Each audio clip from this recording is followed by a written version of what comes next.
ஏன் அப்படி பயப்படுறீங்க, அப்படியே ஒதுறீங்க, நடுங்குறீங்க? நீங்க தான் பெரிய வீராதி வீர சூராதி சூரன், 75 வருஷம் பவர விழா கண்ட கட்சி தானே நீ. பாயம் பார்க்கலாம், ஏதா விட அதிகாரிகள் எல்லாம் வந்து உத்தரப்பட விட ஃப்ரீயா விட பார்க்கலாம். நீ பவர விழாவா இல்ல பால்வாடி பாப்பாவான்னு பார்த்தலாம் 23ஆம் தேதி பார்க்கலாம்.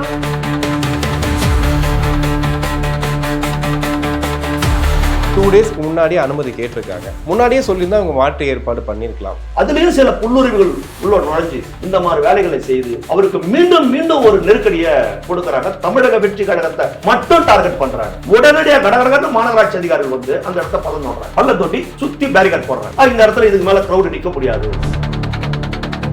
விஜய் வெளியே வரக்கூடாதுன்னு முடிவோட தான் இருக்கு. ஆமாங்க, எடப்பாடி பழனிசாமி ஸ்டாலின் எல்லாம் கூட்டுது. விஜய வெளியே விட்டா நம்ம அவ்வளவுதான். ஐயோ 5 தொகுதி போறாரா, முல்லை நகர்ல ஆரம்பிச்சு அப்படியே வில்லிவாக்கம் டச் பண்ணி அண்ணா நகர் போவாதா? ஐயோ சென்னை ஸ்தம்பிச்சிடும். மக்கள் வெள்ளம் நீந்தும், மக்கள் வெள்ளம் நீந்தும்.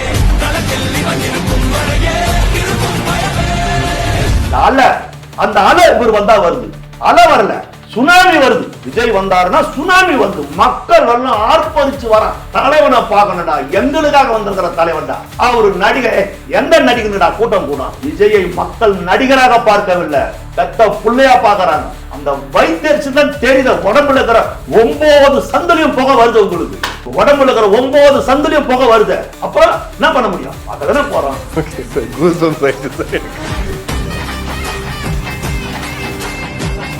விஜயோட 2 கையும் பின்னாடி கட்டிட்டு வணக்கம் வணக்கம் அவர் எப்படி வணக்கம் சொல்லுவார்? இதே தலைவர் விஜய் தூத்துக்குடி துப்பாக்கி ஒரு சம்பவம் நடந்த போது ஒவ்வொரு வீட்டுக்கும் போனாரா இல்லையா?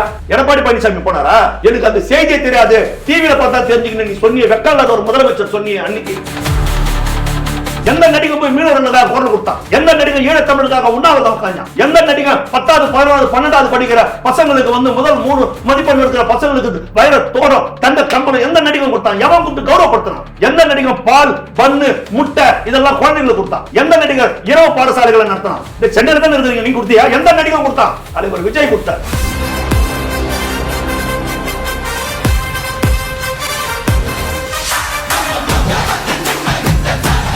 உலகெங்கும் வாழும் தமிழ் நெஞ்சங்களுக்கு கிறிஸ்டியின் அன்பு வணக்கம். இன்று நம்மோடு தாவேக்காவை சேர்ந்த ஓட்டேரி ஜெயக்குமார் இணைந்திருக்கிறார். வணக்கம் சார்.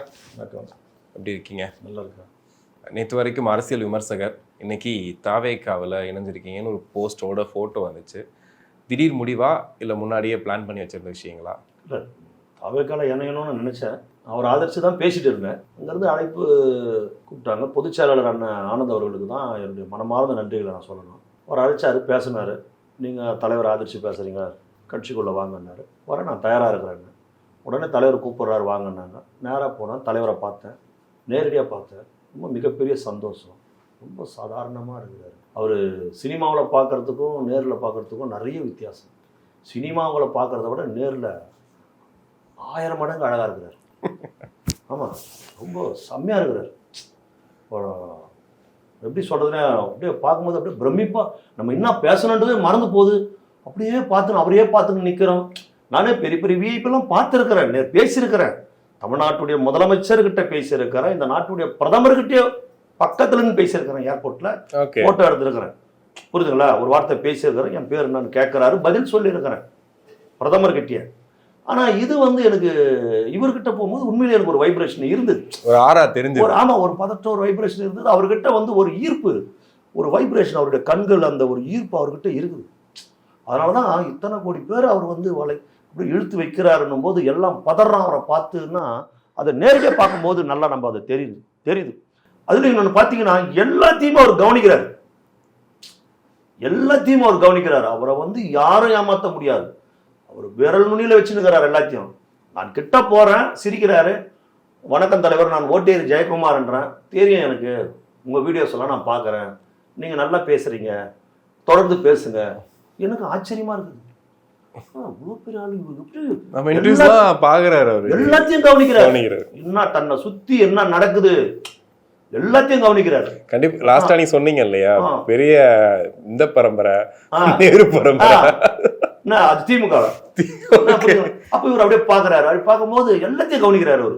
அப்போ நல்லா இருக்கும். அப்புறம் சரி தலைவர், நீங்கள் தான் தலைவர் வர போறீங்க அப்படின்னு. ரொம்ப நன்றி, நீங்கள்லாம் கூட இருக்கணும், நீங்கள்லாம் கூட இருந்து வேலை செய்யுங்கன்னாரு. கண்டிப்பாக தலைவர், கண்டிப்பாக வேலை செய்யணும். ஃபேமிலிகள்லாம் எப்படி இருக்கிறாங்க எல்லாரும் நான் கேட்டதா சொல்லுங்க அப்படின்னா ரொம்ப சந்தோஷம் தலைவர், என் ஃபேமிலியெல்லாம் விசாரிச்சதுக்கு. என்னுடைய பேத்தியும் பேரனும் உங்களுடைய தீவிரமான ரசிகர்கள் அப்படின்னு. அப்போ வந்திருக்காங்களா அப்படின்னாரு. இல்லை தலைவர், நான் மட்டும் தான் வந்திருக்கிறேன். ஏன் அவங்களை அழைச்சிட்டு வரல? அடுத்த முறை வரும்போது அவங்களை அழைச்சிட்டு வரணும், அவங்கள நான் பார்க்கணும் அப்படின்றாரு. எவ்வளோ பெரிய என் பேத்தியை விசாரிக்கிறாரு, என் பேரனை விசாரிக்கிறாரு, என் குடும்பத்தை விசாரிக்கிறாரு. நீங்கள் வந்து அவ்வளோ பெரிய ஆள், நீங்கள் எனக்கு சப்போர்ட் பண்ணணும், என்னோட இருக்கணும். உங்களோட கோடிக்கணக்கான பேர் இருக்கிறாங்க. நான்லாம் ஒன்றுமே கிடையாது அவருக்கு நான்லாம் ஒன்றுமே கிடையாது. ஆனால் அவர் பாருங்க, நீங்கள் என்னோட இருக்கணும் அப்படின்னு கேட்குறாருன்னா எவ்வளோ ஒரு பெருந்தன்மை, எவ்வளோ ஒரு தன்னடக்கம் அந்த மனிதர் இடத்துல. கண்டிப்பா ஒரு உச்ச நடிகர், உச்சத்துல இருக்கிற ஒரு மனிதன் எவ்வளவு ஒரு தன்னடக்கம் பாருங்க. ஒரு சாதாரண ஓட்டியர் ஜெயக்குமார் கிட்ட போய் அவர் வந்து பேசுறாருன்னும் போது உண்மையிலேயே ஒரு நல்ல மனிதர். அவரை சந்திச்சதை என் வாழ்க்கையில ஒரு பொன்னான நாளா நான் கருதுறேன். கண்டிப்பா. இப்போ பெரம்பூர்ல அவருடைய முதல் பிரச்சாரம் ஸ்டார்ட் பண்ண போறதா ரொம்ப பாசிட்டிவா டிவிகே சைட்ல இருந்து இருந்துச்சு. ஒரு முதல் பிரச்சாரம் அப்படின்னும் போது ஒரு சென்டிமெண்ட்டாகவும் பார்ப்பாங்க, நம்ம ஸ்டார்ட் பண்ண போறது கரெக்டாக நம்ம தேதியெல்லாம் குறித்து கரெக்டாக ஸ்டார்ட் பண்றோம்ட்டு. இப்போ பார்த்தீங்கன்னா அந்த இடத்துல ஒரு பள்ளம் வந்திருக்குன்னு சொல்லி மாநகராட்சி தரப்புல அங்கே ஒரு பள்ளம் தோண்டிட்டாங்க அப்படின்றாங்க. இன்னொரு பக்கம் வந்து 3000 பேர் நீங்கள் கேட்குறீங்க அனுமதி, அந்த தெருவே ரொம்ப சின்ன தெரு, அங்கெல்லாம் வந்து பண்ண முடியாது அப்படின்னு. ஆனால் 2 டேஸ்க்கு முன்னாடியே அனுமதி கேட்டிருக்காங்க. முன்னாடியே சொல்லியிருந்தா அவங்க மாற்று ஏற்பாடு பண்ணியிருக்கலாம். அது ஏன் ஒரு 2 நாள் கழிச்சு நாளைக்கு அப்படின்னும் போது இன்னைக்கு சொல்றது? ஒருவேளை விஜய் வந்து 5 தொகுதி அப்படிங்கிறத கொஞ்சம் தவறா சொல்லிட்டாரோ, ஏன்னா ஒரே நாள்ல எப்படி துணி முடிக்க முடியும் அப்படின்ற ஒரு இது இல்லாமல் சொல்லிட்டாரோ அப்படின்ற விமர்சனமும் வருது. நீங்க எப்படி பாக்குறீங்க? இது தவறா சொல்றாரு அதெல்லாம் கிடையாது. மழை விட்டாலும் தூறல் விடவில்லை, ஆட்சி மாறினாலும் காட்சி மாறவில்லை. திமுக ஆட்சி முடிவுக்கு வந்து அது காப்பந்து சர்க்காராக மாறியதற்கு பின்னால் கூட தேர்தல் ஆணையத்துக்கிட்ட போயிடுச்சு. தேர்தல் ஆணையம் ஒரு சுதந்திரமான ஒரு அமைப்பு, ஒரு நேர்மையான ஒரு அமைப்பு, இது வந்து தவறு நடக்காது அப்படின்னா தமிழ்நாட்டு மக்கள் ஒட்டுமொத்தமா எல்லாம் நினைக்கிறோம். ஆனா அதுலயும் சில புல்லுரிவுகள் உள்ள நுழைஞ்சு இந்த மாதிரி வேலைகளை செய்து அவருக்கு மீண்டும் மீண்டும் ஒரு நெருக்கடியை கொடுக்கறாங்க. தமிழக வெற்றி கழகத்தை மட்டும் டார்கெட் பண்றாங்க. ஓகே, ஓ ஒரு நீங்க வந்து 3000 பேர் கேட்கறீங்க அப்படின்னா அனுமதி கொடுக்கும் போது எவ்வளவு பேர் வருவாங்கன்னு கேட்பாங்க. அதை சொல்லணும், எவ்வளவு பேர் வருவாங்க, எவ்வளவு நேரம் இந்த நிகழ்ச்சி நடக்கணும்.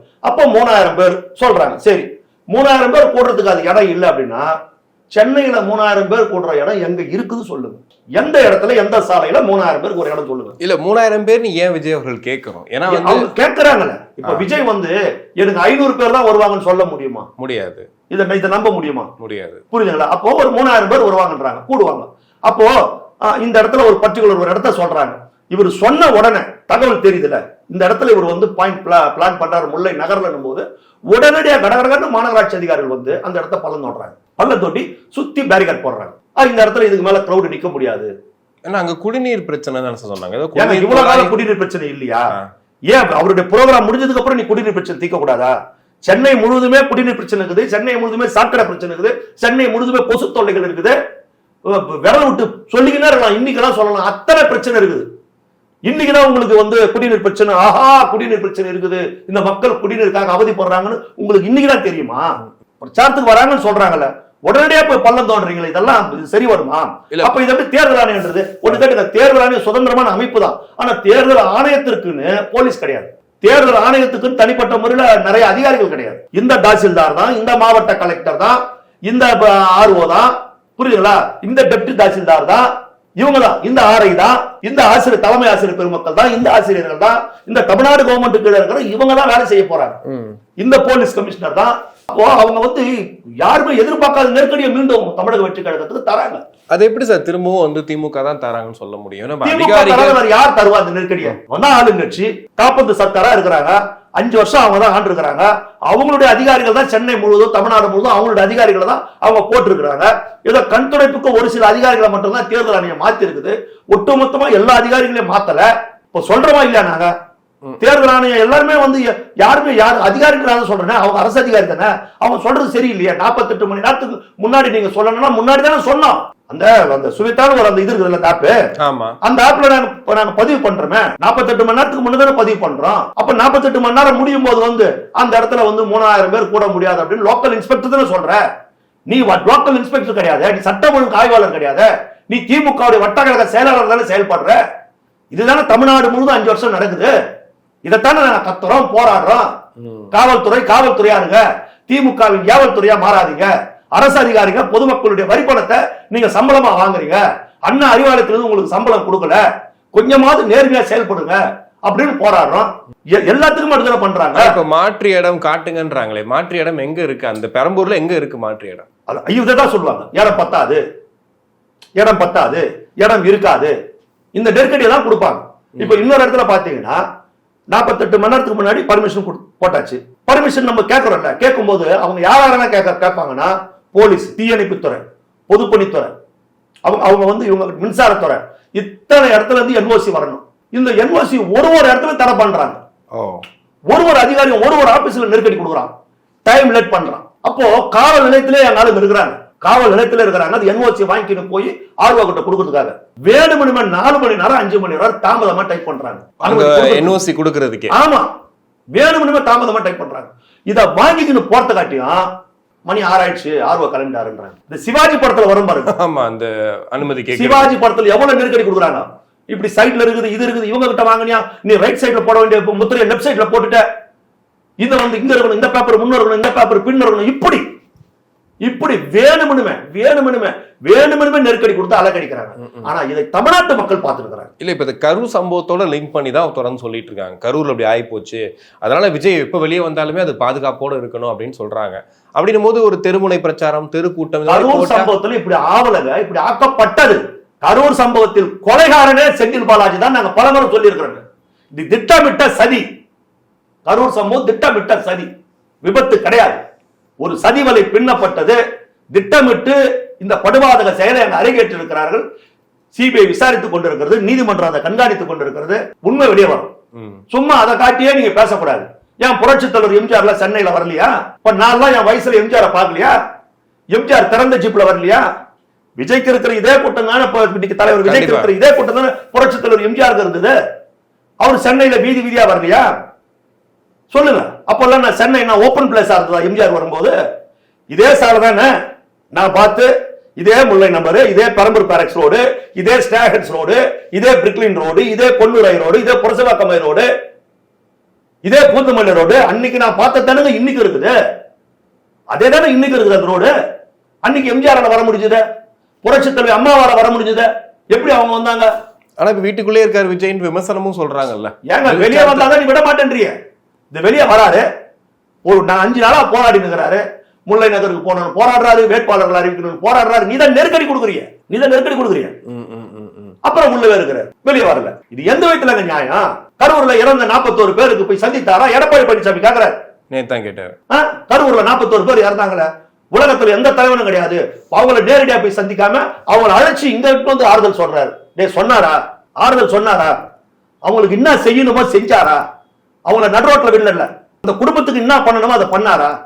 அவர் ஏன் கரூருக்கு போல? 2 பக்கம் ஒருத்தனை கையை கட்டி விட்டுட்டு, கயிறு போட்டு கட்டிட்டு, ஹலோ தம்பி வணக்கம் அப்படின்னா இவர் வணக்கம் எப்படி சொல்லுவாரு? என்ன நான் வணக்கம் சொல்ற மரியாதை ஒரு வணக்கம் சொல்லலைன்னா இது என்ன நியாயம்? விஜயோட 2 கையும் பின்னாடி கட்டிட்டு வணக்கம் வணக்கம்னா அவர் எப்படி வணக்கம் சொல்லுவாரு? கையை விட்டாதானே வணக்கம் சொல்றாரு. நீ அனுமதிச்சாதானே கரூருக்கு போக முடியும். நடிகரை நம்பி போக கூடாது அப்படிங்கிறாரு. நான் சொல்றேன், அனுமதிச்சாதானே கரூருக்கு போக முடியும். ஆமா, இதே தலைவர் விஜய் தூத்துக்குடி துப்பாக்கி ஒரு சம்பவம் நடந்தும் போது ஒவ்வொரு வீட்டுக்கும் போனாரா இல்லையா? எடப்பாடி பழனிசாமி போனாரா? அன்னைக்கு அவர் தான் முதலமைச்சர். ஆமா, அவர் போய் சந்திச்சாரா? தூத்துக்குடி துப்பாக்கி சூட்டுல 13 பேர் சட்டான. உங்க கவர்மெண்ட் காக்கா குறி சுடுற மாதிரி சுட்டு போட்டுத. எனக்கு அந்த செய்தியே தெரியாது, டிவியில பார்த்தா தெரிஞ்சுக்கணும். நீ சொன்னிய வெக்கால ஒரு முதலமைச்சர் சொன்னிய அன்னைக்கு, அவங்களுக்கு நீ போய் பார்த்து ஆறுதல் சொன்னியா? அன்னைக்கு போய் அவங்க வீட்டுக்கு போய் நன்னீரோட போய் கதவை தட்டி அவங்க குடும்பத்திற்கான உதவிகளை செய்து தந்தவர் தலைவர் விஜய். அனிதா மரணித்த போது ஓரோடி சென்று விடியற் காலை நேரத்தில் அந்த வீட்டுக்குள்ள உட்கார்ந்து அந்த குடும்பத்திற்கு உதவிகளை செய்தவர் தலைவர் விஜய். ஓடி ஒளிஞ்சாரா? இலங்கை தமிழர்களுக்காக உண்ணாவிரதம் உட்கார்லையா ஒரு நாள் முழுவதும்? ஈழத்தமிழக மீனவர்களுக்காக போய் நாகப்பட்டினத்துல போய் ஆர்ப்பாட்டம் செய்யலையா? பல்லாயிரக்கணக்கான மக்களை கூட்டி விஜய் ஒதுங்கினாரா? சென்னை வெள்ள நிவாரணத்துக்கு 5 கோடி ரூபாய் விஜய் தரலையா? கொரோனா நிதிக்கு பல கோடி ரூபாய் உதவிய விஜய் செய்யலையா? ஆனா வெறும் நடிகர் அப்படிங்கிறாரு. இப்ப எந்த நடிகர் செஞ்சா? ரஜினி செஞ்சாரா? மனசாட்சி இல்லையா? கேட்கிறேன், உங்க வயசுல அத்தனை பேருக்கு மனசாட்சி. ரஜினி செஞ்சாரா? 5 கோடி ரூபாய் ரஜினி கொடுத்தாரா வெள்ள நிவாரணத்துக்கு? இந்த சென்னையில தான் இருக்கிறீங்க, நீங்க கொடுத்தியா? எந்த நடிகர் கொடுத்தான்? தலைவர் விஜய் கொடுத்தார். எந்த நடிகர் போய் மீனவர்களுக்காக குரல் கொடுத்தான்? எந்த நடிகர் ஈழத்தமிழுக்காக உண்ணாவிரதம் உட்கார்ந்தான்? எந்த நடிகர் 10வது 11வது 12வது படிக்கிற பசங்களுக்கு முதல் 3 மதிப்பெண் இருக்கிற பசங்களுக்கு வைர தோடம் தங்க கம்பளம் எந்த நடிகர் கொடுத்தான்? எவன் கூப்பிட்டு கௌரவப்படுத்தினான்? தலைவர் விஜய் செஞ்சார். எந்த நடிகர் பால் பன்னு முட்டை இதெல்லாம் குழந்தைகளுக்கு கொடுத்தான்? எந்த நடிகர் இரவு பாடசாலைகளை நடத்தினான்? எந்த நடிகை மாவட்டம் தோறும் விலையில்லா உணவகங்கள் நடத்த சொல்லி உத்தரவு போட்டான்? இல்ல எந்த நடிகை எப்ப பண்ணாரு இதெல்லாம்? 15-20 வருஷத்துக்கு முன்னாடி. இன்னைக்கு கிடையாது. அன்னையில இருந்து அந்த மக்களுக்கு உதவி செய்யணும், மக்களுக்கு நன்மைகள் செய்யணும்ன்ற ஒரு எண்ணத்தோட வருகிற ஒரு பயணித்துக் கொண்டிருக்கிற ஒரு மனிதன் பேசுறன்னு வாங்கப்பா, இங்க வந்து சந்திச்சாரு, அங்க வந்து சந்திச்சா விட்டுட்டா ஓடினாரு. அந்த குடும்பத்திற்கு தேவையான உதவிகளை செய்தவர் தலைவர் விஜய். நெருக்கடி மேல நெருக்கடி உண்டு பண்ணீங்கன்னா வெளியே வரல. நீ சொன்னதுல அனுமதி கொடுத்தாலும் வெளியே வர முடியும். ஆனா இப்ப அதிமுக அவங்க பிரச்சாரம் எல்லாம் கரெக்டா தானே போயிட்டு இருக்கு. மயிலாப்பூர்ல திமுகவும் அதிமுகவும் தேர்தல் ஆணையமும் முக்கோண காதலாக செயல்படுகிறது. அதே முக்கோண காதல் தான். இவங்களுக்குள்ள ஒத்து போறாங்க. விஜய் அனுமதி கூடாது. நீ விஜய்க்காக குரல் கொடுக்காது, நம்மளுக்குள்ள அட்ஜஸ்ட்மெண்ட். நீ கூட்டம் நடத்துக்க, நான் கூட்டம் நடத்திக்கிறேன். விஜய் விட்டுறக்கூடாது. இதுல ஒட்டுமொத்தமா எல்லாம் கரெக்டாகிறாங்க. இல்லை சார், இப்போ நீங்கள் அனுமதிக்கே இவ்வளோ சொல்கிறீங்களே, அப்போ வேட்புமனு தாக்கல்னும் போது இனிஷியல் வந்து மாற்றி போட்டீங்க, இந்த பக்கம் போடணும், நிறைய ரூல்ஸ் அண்ட் ரெகுலேஷன் வேட்புமனு தாக்கல் இருக்கும். அதையும் தாண்டி இவங்க வந்து அதை செய்வாங்க. அதையும் தாண்டி இவங்க அதெல்லாம் கரெக்ட் பண்ணுவாங்க சார். ஆனால் இவங்களுக்கு முதல் அனுபவம் சார், இப்போ தானே சார் வர்றாங்க. அப்போ இவங்களுக்கு நிறைய மிஸ்டேக்ஸ் கண்டுபிடிக்க வாய்ப்பு. எல்லாமே கத்துக்குன்னு வர்றதுதான். எல்லாம் வந்து பிறக்கும் போதே கத்துக்கிறது கிடையாது. எல்லாமே அனுபவம் தான் வரும். சரிங்களா? இவங்க அதுக்கான ஆட்களை வைத்திருக்கிறாங்க. இவங்க அதுக்கான கரெக்டா பண்ணுவாங்க எல்லாத்தையும். இவங்க வேணும்னுமே இதை செய்யறாங்க சார். இது ரொம்ப நாளைக்கு இது நீடிக்காது சார். மக்கள் புரட்சி ஏற்பட்டுரும். அப்புறம் மக்கள் புரட்சி ஏற்பட்டுரும். அதான் நேத்துல இருந்து ஒரு போட்டோ ஒன்று வைரல் ஆயிட்டு இருக்காது. ஏல ரெடி பண்ணது விஜய் வந்து ஒரு கார் மேல அப்படி உட்கார்ந்துருக்க மாதிரி. ஆக்சுவலி பவன் கல்யாண் வந்து பண்ண விஷயத்த விஜய் இங்க பண்ண போறாரு, இந்த மாதிரி ஆயிடாம பாத்துக்கங்க அப்படின்ற அளவுக்குலாம் போச்சு. நேத்தோட அறிக்கையுமே ரொம்ப கோபமா இருந்துச்சு. வெக்கமே இல்லையா திமுக? பாசிச ஆட்சின்றாரு, நெருக்கடி இல்லையான்றாரு, இந்த அதிகாரிகளுக்கு எல்லாம் வேற வேலை இல்லையான்றாரு. தமிழ்நாட்டுல எவ்வளவு சட்ட ஒழுங்கு சீர்கள் இருக்குது, எவ்வளவு பிரச்சனை இருக்குது, நாட்டுல சொல்லன்னா துயரங்கள் இருக்குது. அதையெல்லாம் பேசுகிறா, அதெல்லாம் பாருங்கடா. ஒரு உதவி செய்யணும்னு வர ஒரு மனிதன், இந்த மக்களுக்கு நல்லது செய்யணும் ஒரு தேர்தலுக்கு வராரு, இவ்வளவு தொல்லை கொடுக்குறீங்க.